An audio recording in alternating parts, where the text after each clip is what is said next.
శుభం వ్యాధు శ్రీ గురుభ్యో నమః. సింహరాశి వారికి జనవరి 15వ తారీఖు నుండి 31వ తారీఖు వరకు ఏ విధంగా ఉన్న విషయాన్ని మనం విశేషంగా తెలుసుకోవడం ప్రయత్నం చేద్దాం. సింహరాశికి ద్వితీయ స్థానంలో కేతు కనబడితే, చతుర్థంలో శుక్రుడు, పంచములో కుజుడు ప్లస్ బుధుడి యొక్క ప్రభావం కనబడుతుంది. షష్ఠ స్థానంలో రవి, సప్తములో శనీశ్వరుడు, అష్టములో రాహు, భాగ్యంలో గురుడు. ఎన్ని కష్టాలున్నా గురుడు యొక్క దృష్టి సింహరాశి మీద ఉంది కాబట్టి డెఫినెట్గా యోగంలోనే తీసుకెళ్ళి కూర్చోబెడతాడు. ఆర్థిక లావాదేవీలు పెరుగుతాయి. అదృష్టం అనేది కొన్ని కలిసి వచ్చే అంశంగా కనబడుతుంది. అలాగే ఉద్యోగంలో చేసే ప్రయత్నాల్లో సక్సెస్ఫుల్ కనబడుతుంది. కొత్త ఉద్యోగాలు ఐటీ అనుకోండి, సాఫ్ట్వేర్ అనుకోండి, స్టేట్ గవర్నమెంట్ అనుకోండి, సెంట్రల్ గవర్నమెంట్ అనుకోండి, ఏదో పబ్లిక్ సెక్టర్ అనుకోండి, బ్యాంకింగ్ సెక్టర్ అనుకోండి, ఏదైనా కొత్త ప్రయత్నాలు ఏమైనా చేస్తే అందులో కొంత సఫలీకృతం అవడానికి సంపూర్ణ బలం ఉందని చెప్పడానికి అవకాశం ఉంది. అయితే ఇక్కడ ఏంటంటే శుభమైన వార్తలు వింటారు, శుభకార్యం కూడా అనుకూలమైన మూమెంట్స్ అది వస్తాయి. ఏదైనా చేయాలనుకుంటే దాన్ని శ్రీకారం చుట్టండి, దానికి కావాల్సిన ఇనిషియేటివ్ తీసుకోండి, అది సక్సెస్ఫుల్గా ముందుకెళ్ళడానికి అవకాశం ఉంటుంది. కొన్ని మంచి రోజు చూసుకుని ముందుకెళ్ళాలి. ఎందుకంటే 3వ సమయం కాబట్టి మంచి రోజు చూసుకుంటూ వెళ్తే కొంత వర్కౌట్ అవ్వడానికి అవకాశం ఉంటుంది. గురుబలం ఉన్నది కాబట్టి ఇక్కడ మనం చూస్తే పంచమంలో పిల్లల ద్వారా జరిగే నష్టం కొంత కనబడుతుంది.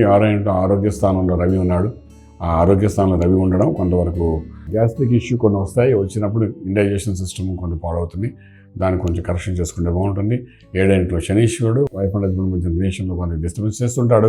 దీనికి తోడుగా అష్టంలో ఉన్న రాహు మనకు హెల్త్ ఇష్యూస్లో కొంత క్రానిక్గా డెవలప్ చేయడానికి అవకాశం ఉంటుంది. అది వయసును బట్టి చిన్నపిల్లలు అయితే వాళ్ళు చేసే అల్లరి తినే ఆహారం వల్ల పాయిజన్గా ఫుడ్ అనే అవకాశం ఉంటుంది.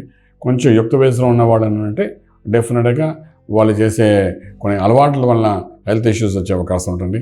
అలాగే 50 దాటిన వాళ్ళకి ఏదైనా ఉంటే క్రానిక్ ఇష్యూస్ డెవలప్ అవుతాయి. ఇవన్నీ 15 రోజులు కొంచెం కనబడుతుంది. ఎందుకంటే దీని కంటిన్యూస్గా ఉన్న ఈ 3 గ్రహాల యొక్క కాంబినేషన్స్ ఇవన్నీ చూపిస్తాయి.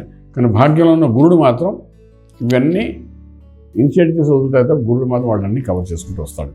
అంచేత మన గురుబలం ఎప్పుడైతే ఉందో ఇవన్నీ డెవలప్ అవుతున్నా కూడా దాని ఇంపాక్ట్ మనకు ఎక్కువగా కనబడదు. అలాగే దానికి కావాల్సిన మెడిసిన్ కూడా దొరుకుతుంది. ఇదొక అడ్వాంటేజ్ గురుబలం ఉంది కాబట్టి. ఫస్ట్ మే వరకు గురుడు అక్కడే ఉంటాడు. మే 1 వరకు.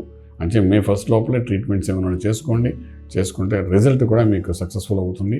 అండ్ హెల్తీగా ఉండడానికి అవకాశం ఉంటుంది. ఆ విధంగా చేసుకుంటే వెళ్ళండి. ఇంపోర్ట్ ఎక్స్పోర్ట్ వ్యాపారం చేసుకోవచ్చు. లక్కీ నెంబర్ దగ్గర వచ్చిన నెంబర్ 1 పాజిటివ్గా పనిచేస్తుంది. అలాగే మంత్రం దగ్గరకు వచ్చినప్పుడు ఇక్కడ సూర్య ఆరాధన చేయడం చాలా అవసరం పడుతుంది. ఓం గురుని సూర్య ఆదిత్యం అనే మూల మంత్రం ఉంటుంది. అలాగే సూర్యనారాయణమూర్తి యొక్క రకరకాల మంత్రాలు ఉంటాయి. సూర్య ఆదిత్య ఉదయం ఉంటుంది, సూర్య కవచం ఉంటుంది. ఇటువంటి సూర్య సంబంధమైన మంత్రాన్ని సాధన చేసుకుంటూ వెళ్ళండి. వెళ్ళడం వల్ల కొంచెం ఆరోగ్యం ఉంటుంది, ఐశ్వర్యం వస్తుంది, రాజమార్గంలో రాజ్యాన్ని పొందగలుగుతారు.